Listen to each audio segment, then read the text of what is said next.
It's Tyrant's Tips time. Le past perfect.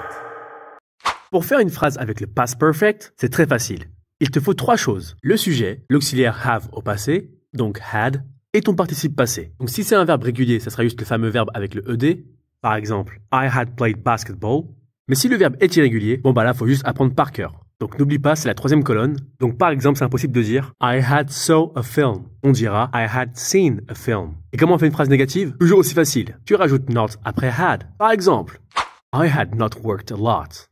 Ok, bon. Et pour une phrase interrogative, je suppose qu'il faut juste placer l'auxiliaire devant le sujet. Par exemple, had you played baseball? C'est ça, ouais. Bon, c'est bien beau tout ça, mais concrètement, dans quel contexte est-ce que je peux utiliser le past perfect? Pour faire simple, on utilise le past perfect pour parler d'une action ou d'un événement passé qui a eu lieu avant un autre événement passé. Par exemple, je peux dire When I arrived at the train station, the train had already left. Donc là, si on fait un peu une frise chronologique, je suis arrivé à la gare. Ça, c'est l'action numéro 2. Car au final, la première action qui a eu lieu, c'est quand le fameux train est parti. Donc ça, c'est l'action antérieure. Et c'est celle-ci qu'il faut mettre au past perfect. Ah oui, petit point important. Tu pourras souvent trouver le past perfect avec des compléments de temps qui expriment l'antériorité. Par exemple, earlier, a few weeks before, already, just, etc. Ou encore dans des propositions introduites par after. I went to the park after I'd finished my lesson. C'est l'heure du défi.